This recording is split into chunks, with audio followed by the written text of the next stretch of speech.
Take time, Marshall. Eat your scone. Tap your keyboard a bit. You know, don't rush.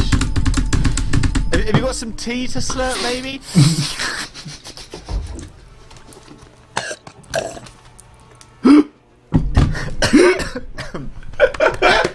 Yeah, that backfired, didn't it? It sure did, Marshall. Fuck yourself. Oh my god. Okay, stop. Continue. Hello and welcome everybody, my name is Z4X and I'm joined here by Marshall. Hello everyone. And we are here with Clan Wars presented by ExodusEsports.com. Here we go, spawning in from the two teams. We're playing on PAG's home system. This is Team PAG, the Planetary Annihilation Gods, versus Team Burning, BRN. Yes. And it's an interesting spawns because they've decided to go 2 and 2 and 2 and 1-1 from Burning. So PAG spawning together like this is unusual for them because they like to go for 1v1s. Yeah. So I'm interested to see what strats they go for here. Tanks, in a yeah. okay situation actually. If we look at Burning, they may have two players that have spawned alone, but they're actually quite close. I mean, Yeah. there's small, narrow obstructions to get to each other, but in terms of distance, they're quite close. So they should be able to support each other quite well, because they could be attacked from the left and the right by those PAG players. Now, big advantage, I think, for Burn is they're split up across the whole planet, right? They have two players on the southern hemisphere, which means they can probably take that southern hemisphere quite easily. And then they have two players in the middle and towards the north, so they can contest the northern side and overall have the potential for more map control. Well, I don't know. The thing with a metal planet this size is that to expand to the point that you have control of the whole southern hemisphere, that's going to take a long time. And most fights tend to take place along the as the crow flies, shortest line of distance sort of thing. So I don't know. I still think this planet is really big to just call, oh, let's just control the southern hemisphere. I think it's just a little bit too big for that. But we'll have to see, because it looks as though PAG are going more vehicles, whereas Burning are going docks. So I think it's going to be slightly more dynamic, this game. Yeah, the two northern players going docks. The southern players, however, going for some vehicles with one docks factory. We'll see what they do there. Doing some intel, pings are going out. They've seen a couple of the players now. Let's take a look at Burning's point of view. And they see the build-up of one base. So I think they probably only think there's one commander there. They'll do a little bit more scouting intel. Now they see now another second commander. They Yep. know there's a second base there, for sure. So they know where two of the people are. And And they're they've going around just the about to northern find the hemisphere. other one. Yeah. So great work scouting. Very surprising to see no scouting from PAG at this stage. But they have now seen both commanders. I'm pretty sure they'll have noticed them. Yep. And they're now aware of exactly where the opponents are. And realistically, they don't have much map control early on. So if they really work hard to take the map control and hem them in, I think they could do a good job and limit their medal income. What PAG are doing, though, they're getting radar in the trenches. Oh yeah, we've seen them do this before. It's a really great strategy. It's really hard to target that radar. I think you can actually build it underneath the bridge as well. I think you can place it underneath. It's just a little difficult to place it, but it can be done. Makes it even harder to target. I mean, they're getting dangerously close to the interceptors and down it goes, so that radar there wasn't going to get taken out. But this is PAG's home system, so do they necessarily need scouting immediately to know where the spawns are? Excuse me. I don't think so. I think they know where the spawns are. What they do need scouting for, though, is for the unit compositions and the base build-up. Yeah, I totally agree. They almost certainly know where the spawns actually are, even though they may actually be so unprepared they have no idea where the spawns are. But I think you're right. They need to know the unit composition, right? They need to know how many tanks, how many bots, how many air factories have been built, whether they're going for anything really funky like some orbital. They need that intel, and right now, it's just a startling lack of intel from PAG. Yeah, it's really interesting because they are, as we said before, 1v1 players. But I know they're getting up radar, which is okay. I think they're playing more defensive, which is very surprising for me. I find radar to be a more defensive and passive form of intel than actively scouting. Yeah. Yeah, it's a very interesting forewarning, thing, isn't it? Yeah, it's certainly not characteristic of the PAG players.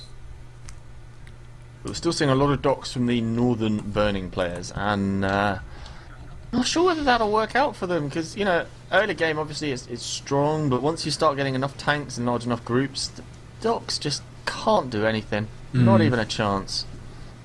PAG coming in for an attack here with a really decent amount of forces and not actually much to stop them from burning. Oh, wow. More reinforcements that could potentially be coming in from the base behind them. And they're going to come in here. There's no turrets, there's no walls, there's one commander. We just see one bomber, but there's anti-air in there. So they've got nothing to worry about. What they need to do now is follow that up with maybe an air fabricator and get a teleporter. And then you can have a consistent stream of units coming in. I am really shocked here. This doesn't actually look like PAG. They're not playing like PAG at all. Yeah. They're playing very slow, very cautious, whereas PAG is usually quite aggressive, expansionist. I think maybe they're waiting for burning to overextend themselves, perhaps. Maybe. Although that would be quite silly on a map with such dense metal everywhere. Both teams on about 750 to 800 metal, not really much between them. Bombers coming in as reinforcements for this northern burning player. They're going to come in. They're going to lose a lot of the bombers to the anti-air. Fighters also coming in to help defend. Down They go do the destroy bombers. a lot of the units, but they lost a lot of bombers for that. Probably Yeah. a relatively even confrontation. And now exchanging fighters. And the teleporter goes up. That commander is maybe going to try and attempt to escape. Or, no, never mind. I Units think he'll flooding in hang from around. another base. Yeah, he's going to He'll hang around. Unit support. There's not enough of a threat there to warrant a commander escape on second thoughts. But the southern players obviously have a load of units spare right now. It makes sense for them to be doing that. And the game is really beginning to change. After a very turtly start from PAG, I think they have enough eco now, and they're expanding now. They can start ramping up their production, and they're just beginning to move all their units all over the place, making a pretty big move towards the south side. Already occupying that northern player, but making a big move towards the south as those units streaming through. Bombers coming in here, but there's so many anti-air in there. Oh, but they're all in one line, and they all go down. Oh, wow, that was painful to watch. That was just unfortunate diagonal positioning there of those spinners, and that entire force is going to go down now. Not enough intercept. What is surprising me, though, is the lack of emphasis on air. Normally, PAG do love air. We have a ton of air factories here, but I feel as though those are relatively new. Yeah, they are. I totally agree. I'm a little shocked to see all the anti-air in the group of tanks, because typically PAG only build large amounts of tanks and use their fighters to protect them, but they're actually investing in a lot of anti-air here. I think it's paying off for them in this circumstance, because they're slow-moving tanks. If you want to have support with them, it's useful, but it's not characteristic of PAG's playstyle. And the other problem that PAG will probably start to be noticing is the build-up of bombers. That's a lot of bombers. They do have a ton of interceptors now moving in. Oh my goodness. Ouch. All of those bombers go down on the south side there. Keeping them very tightly matched as well. Orbital radar goes down from burning. Actually quite important they remember to rebuild that. Because Eladir loves to go orbital nuisance. PAG doesn't tend to go orbital, but Eladir certainly doesn't mind getting out some orbital fabbers and reclaiming with some shenanigans. Yes. PAG going T2 on the northern hemisphere there, T2 vehicles. Good work. This will really push them ahead. Only one engineer working on that. It's only 40%. This is, again, very uncharacteristic. Kind of noob plays. It's so weird. Generally what PAG will do is they'll wait and they'll wait and they'll wait, and then they'll build it with 10 engineers very, very quickly. If they've been building with one engineer for several minutes, it's like they might as well have not bothered and then just got a lot of engineers to build it in one go. It's just really strange from PAG right now. It's very odd, to say the least. But PAG have so many air factories. Just take a look at that ping there. Not PAG, sorry. Burning. Oh my goodness. That's impressive air production. Factory count sitting at 76 to 67 in favour of PAG. PAG putting in some good work now, doing some raiding. Still very even in terms of eco. They haven't managed to pull ahead even with all this raiding they've been doing. But these tanks coming in towards the south are going to cause some damage. There's a lot of metal storage there as well. Yeah, if they can take that out, that could potentially really hurt. Oh, they're fighting over anti-air and they're getting hurt a lot. They lost a Ooh. lot of their fighters there as well. More bombers They're coming losing in. a lot, and more units coming in. PAG doing a great job of putting the pressure on here, and right now, Burning was not ready for this. Yeah. I think it was... Wow. They've built a catapult. Isn't that the weirdest choice? Like a Hawkins would be quite nice at this stage. Who, Burning or PAG? Burning down at the south built a catapult here. What? The range is so small, and all they can do is slowly destroy T1 units one by one. It's not as powerful as a Hawkins when it comes to a group of units coming in and losing a lot of ground at the back for Burning. On the north side as well, they're taking heavy losses. Looking over at it, big group of tanks coming forwards from PAG and running over that northern player's base. And although Burning doing a great job of trying to keep up with the eco, they're beginning to fall behind. They are indeed. Let's look at the army tab as we see 92 factories for blue, for PAG, and, For blue. 86 for Burn. It's not actually too far behind in terms of production. Very far behind in terms of mobile forces. 760 to 260. That's 3 times as many. That's huge. But they're still getting tons of factories out with advanced fabricators, so they'll be getting out quite quickly. They have got quite a large force coming in now, but they're getting out vehicle factories at long last. I think they're realising that air might not necessarily do exactly what they want, with PAG now getting us just no real emphasis on bombers whatsoever, and just interceptors, and more interceptors. Yeah, that's certainly something Eladea likes to do, is just go non-stop interceptors, make sure you control the air game, and then win with your ground game. Yeah. He lost one wave of interceptors, and there's just a whole nother one ready to come in. It's just like, hey, I heard Just you liked coming straight back in. interceptors. More bombers coming in as well, taking out a few tanks there. They're managing to hold on, Burning, but they're slowly getting whittled away because they just weren't expecting it. And they're going into orbital as well, which I find a bit odd given the circumstances. Yeah, they're going down to 900 eco. They've been chipped away, whereas PAG obviously just keep increasing their eco at 1400 now, so beginning to pull ahead. Another important thing though is neither player's stalling their eco. They both have more metal that they could be spending right now, and an important part of having all this eco is spending all this eco. Yeah. But there's just so many factories, and it looks as though with Burning going into orbit, I think they could be doing some interesting stuff. And with T2 out now from PAG as well, they're starting to work on levelers there. So maybe they can get up some more advanced factories, because they've got a few idle fabricators there that, well, are building T1 tanks out of T2 tank factory. What? Yeah, so the other thing is, PAG is now finally up to T2. It actually took them a very long while to actually get up to it, but they're now up to it and can start using that T2 eco, building some more T2 factories, whereas Burning have actually been down at T2 for a long time. Well, there's a commander here who did manage to get out of a teleporter. Sorry to interrupt you there, but he's just surrounded by tanks. He tried to get out of a teleporter there, and he's going to go down. Where? Wow. Pinged. I pinged! No, you didn't. I did! Okay. Let me look through Chronocam. He was trying to get through a teleporter. He was surrounded by tanks, and the teleporter went down, and he was a sitting duck at that point. So that's that base gone, leaving the northern hemisphere empty. Yeah, so we lose that northern base from Burning. That's a pretty big loss. And looking at the eco right now, 800 to 1500, almost half as much. They are so far behind. Yeah. Which is why I find going into orbital all the more perplexing. And, I mean, just referencing back to the beginning of the game there, how you were saying about getting control of the southern hemisphere, half of it is just empty because it's, you know, not the shortest line of approach. And also because they were put on a lot of pressure, so they just wouldn't really have had the time to expand that way. So one commander manages to escape out the middle and turn off the teleporter afterwards. You were saying you don't think orbital was a good idea. I think it's a great idea. Like, what else do they have? They can't win the air war because they don't have enough production and there's anti-air everywhere. They can't win the ground war because they're relatively even on the ground war. So take it to orbital. They've got to get some advantage in some arena, right? And they've got to guess that PAG probably just won't even build orbital, let alone orbital radar. PAG are building orbital, and they've also got umbrellas up. So it's they've also got deep space radar. Yeah, it's not working out for Burning in the way that they wanted. One of the commanders actually a little bit of risk here for PAG though. Yeah, I'm just looking at that. Forwards. They could take out a fair bit of power, but there's still quite a lot in the rest of the base, so it's not really going to do too much damage.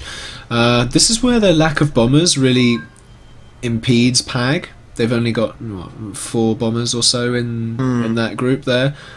And there's no spinners there, because Burning are just relying on interceptors. So there's quite a few tanks doing a fair bit of damage there. We see a whole load of bombers just flying over anti-air, destroying these units. I wonder whether that was intentional. See, at this stage, I would be thinking as Burning, right, we're in trouble, we need snipe territory, which means you don't use your bombers to attack units, you use your bombers to snipe commanders. Cause that and that's more than enough bombers to snipe commanders. Yeah, definitely a single pass on a commander there, but now that they've lost more than half of them, not a chance. It's such a shame. To be fair though, there are so many fighters from PAG, it's going to be pretty hard to somehow get magically past all of these radars they've got. Well, you say that, there's a commander here out in the open. I just pinged it for you, just on the north. But there are a whole load of like air factories there, and I think it would get spotted by PAG. I think they'd notice. Again, the side of the planet that isn't the shortest can often yield the best results. The dark side of the planet just has nothing on it right now. Units streaming forward to the South Pole from PAG and looking pretty grisly as they destroy the factories that lay in front of them. That's Fighters nasty. hovering over, controlling the air zone. Nothing really for Burning to do. They do have some sniper bots on the go. That's absolutely nasty there. Oh, bombers coming north! Bombers coming north in towards the commander over here. I don't think they have enough to kill him. I think they do. I think they have more than enough to kill him. I reckon they don't. They're not going to kill him. You owe me £10. I don't think so. You owe me a scone.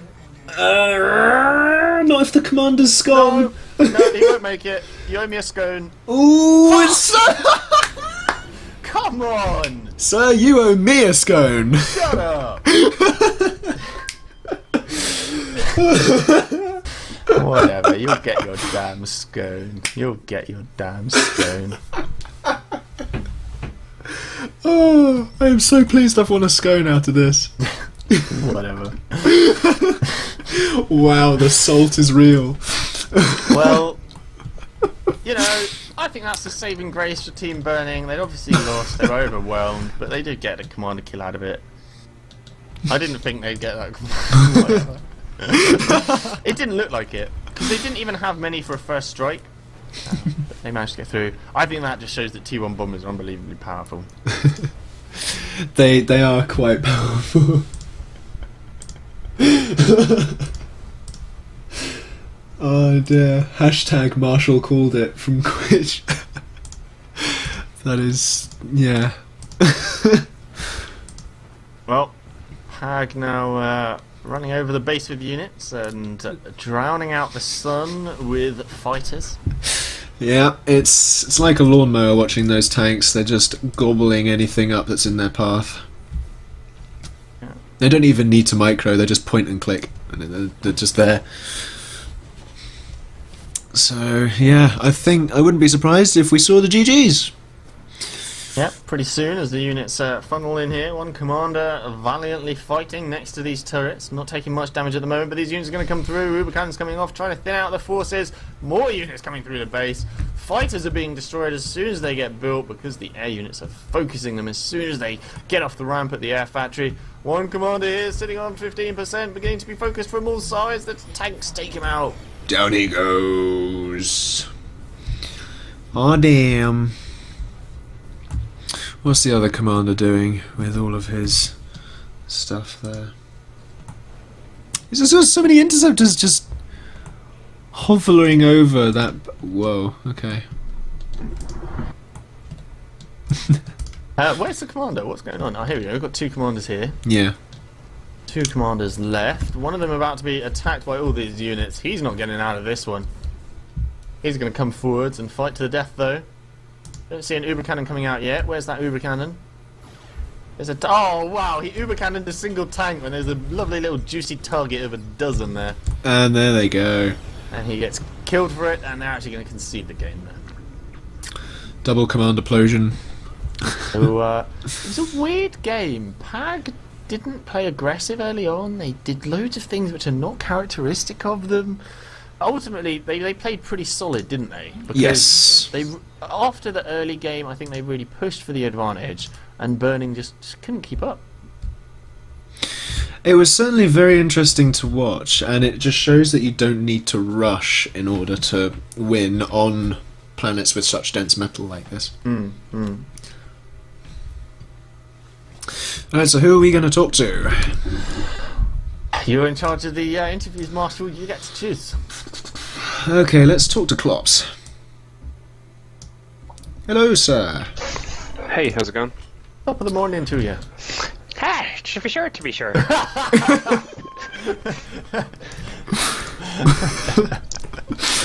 Oh dear. So, Cops, to focus on that game, it felt like I was watching a bunch of noobs. You guys weren't playing like how I'm used to you guys playing. What was up with that? Like, usually I'm used to you guys being so aggressive early on and expanding, and it seemed like early game, for the first 8 minutes, you did very little and you played super passive. Yeah, I felt that the plan was to just build efficiently for as long as possible, and then we'll slowly get ahead. I think it's this type of map. It's not good to raid because by the time their units get to where you want to raid, you've built twice as much to the other side. Yeah. And by the time you've raided them, they're already rebuilding other mechs in other areas, and they have a huge eco anyway. So raiding, it doesn't have a huge payoff, does it? No, I don't think so on that kind of map. So we were just slowly building and slowly creeping forward into the middle, and then I think that worked out for you, because you did play so cautious, and you built up your units and you built up your production, and then all of a sudden, I'm looking at like 8 minutes in, you just started making big moves towards the south and big moves towards the northern base, and you put constant pressure on with those units. Yeah, that was the plan. It seemed really weird early on, because you guys just seemed to be playing so passive, but it really worked out for you, as you say, with efficiently getting those units out and just dominating the ground game. Yeah, there's a few. I think they built way too many bombers too. Okay. I don't think it's a clever move on So when both teams are going to do it. Another point is, I usually see you guys building a lot of tanks and using the fighters to protect them, but this game, you built a lot of ground anti-air. Do you want to talk about that? Well, they attack the bombers now, don't they? They prioritize bombers, so it's exactly, yeah. And they're a lot more efficient, and you're dragging fighters all around the map, so it's better to just pick off to defend with the fighters a little bit. So would you say you now favour the ground anti-air because they target the bombers now, so that the fighter protection is less powerful than it used to be? Well, you still do need the fighters, but the ground AI is much, much stronger now. Yeah. Because once you could have 40 fighters and 10 bombers, and the 10 bombers are gone, and then you have nothing. Exactly, You have 40 units doing nothing. Yeah. Makes sense. Yeah. It certainly seemed quite good. Like, you always had the anti-air in the right places to protect them, and it's slow transition time with the tanks, right? So you want to make sure that you have the units to protect them once they come under threat from air units. Yeah, exactly. Good stuff. Well played. You win your points. Did you win your first game? No, we didn't. Didn't. So unfortunately, drawing even today with a win and a loss. But congratulations for that win. Thank you. You won on your home system against Burning, at least. Good game. Thanks. Cheers, Klops. Yeah, thank you. I think we're playing again now, are we? I think you are playing again on your home system versus the Colt. Yeah, cool. You host that up, and we will see you soon. Alright, see you then. Right, shall we speak to Mish? Indeed. Incoming. Oh. Put him in the wrong place. Hey Mish, how's it going? Hey guys. So, How was that? let's How was talk. that for some fun? Well, was it fun for you? Was it as good for you as it was for me? Shit yeah, man. That last turn, hell, we had some blazing glory going on right there, man. You did get a kill. Yeah, mate. And as a result of that kill, I owe Marshall a scone, so silver lining. I like that. I didn't think you'd make it. You had like no bombers, and they had anti-air, and somehow they did. We were 50-50 on that one, eh? We're like, what the hell, what have we got to lose, eh? I think it was worth it, going for the commander kill. And, Definitely. and saving your honour a little. Very satisfying. So, we spoke to Klops and kind of pinpointed what their strategy was and why we thought that they managed to win out. What do you think happened? How did they just overwhelm you? Well, to be honest, we didn't have high hopes going into the game. Right. I guess we didn't really have a strategy in mind when we began the game. Aside from the usual, someone gets an energy storage, bloody blah, stuff like that. We didn't really pick up on the fact that they went all tanks. I think they had much better unit compositions than us. Yeah, their anti-airs also made it quite hard for you to use your bombers to try and defend. Oh yeah. And it was interesting. We thought PAG were playing really weird early game, and basically they went for the most efficient build they could, getting as many units as efficiently as possible, and not really worrying about expanding or raiding. And I think it was around 8 minutes they suddenly just started attacking with all those units that they'd managed to build, and it just seemed to work out really well for them. Kind of wiped the floor a little bit, don't you reckon? Yeah. Yeah, and they kept the pressure on as well, was the most difficult bit. They put so much pressure on you didn't have time to build up a couple of defences, get your production back up and bring the fight back to them. Once they hit Dom's base in the North Pole, then they had my one. Yeah, they just kept rolling through. Yeah, as soon as you kind of lose one base, it sets you so far behind that they can end up very true. Punishing you for it. Had some very good ideas going straight into that, so it was a very well-deserved win for them. Well, you won on your system, they won on their system, so all's fair in love and war. Indeed. Yep. You take a win and loss away today, but thanks for the burning, guys. I know it is crazy o'clock for you right now, but thanks for turning up. It's great to have you guys here not bad at the for tournament. 5:30 in the morning, eh? And you're doing well, yeah, performing so early in the morning. Yep. No, this is really fun. I think we're pretty happy with what we've done today. So, yeah. You definitely had some awesome games, so good stuff. Yep. Looking forward to the last fixture for Season 1 too. Indeed. Good luck in your final fixture in Clan Wars. Cheers, man. See you later. And Right, so... Didn't even let him say goodbye.